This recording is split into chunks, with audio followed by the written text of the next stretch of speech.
안녕하세요. 서울행정사무소입니다. 군 복무 중 또는 전역 직후 혈액암 진단을 받은 분들이 공통적으로 하시는 질문이 있습니다.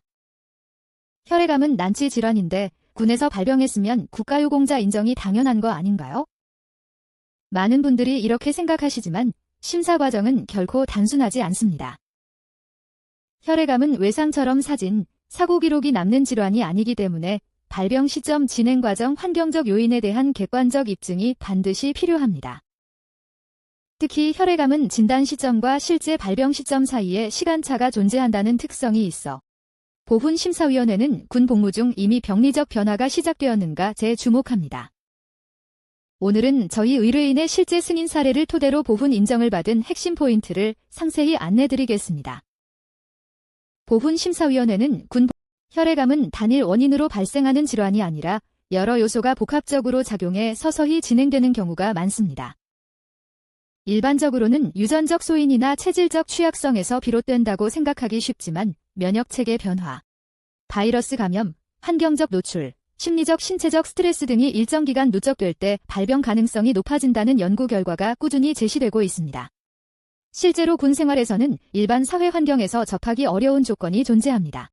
예를 들어 장시간 고열 환경에서 근무하는 작업이나 장비 정비 과정에서 화학물질과 접촉하는 상황, 탄약유 취급 시 발생할 수 있는 잔류유해 물질 노출, 혹은 수면이 부족한 상태에서 반복적으로 임무를 수행해야 하는 상황 등이 흔합니다. 국가유공자나 보훈보상 대상자 등록을 위해서는 단순히 군 생활 중 아팠다는 주장으로는 충분하지 않으며 군 복무라는 특수한 환경이 실제로 질병의 진행 과정과 어떤 방식으로 연결되는가가 판단 기준이 됩니다.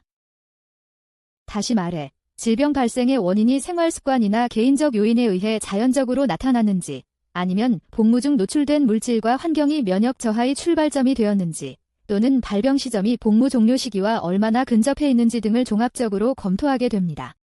혈액암은 발병 과정이 복합적이고 원인을 단정하기 어렵기 때문에 보훈심사위원회는 단순 진단서가 아닌 발병에 이르기까지의 과정을 정밀하게 분석합니다. 심사는 다음과 같은 관점에서 종합적으로 이루어집니다. 우선 첫 번째 핵심은 군 복무 중 환경적 요인이 실제로 존재했는지입니다. 두 번째 핵심은 증상 시작 시점이 군 복무 기간과 어떤 시간적 연관을 갖는지입니다.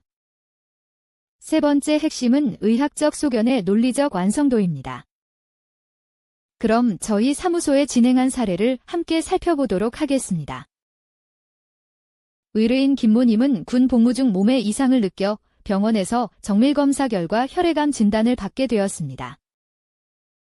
전역 이후 국가유공자, 보훈보상 대상자 등록을 위해 저희 사무소 문을 두드려 주셨고 어려운 질환이라고 말씀드렸음에도 불구하고 믿고 의뢰해 주셔서 특이 외상력 없음, 공무기 인성 없음, 자가 면역 질환임에도 요건 해당 판정을 받게 되었습니다.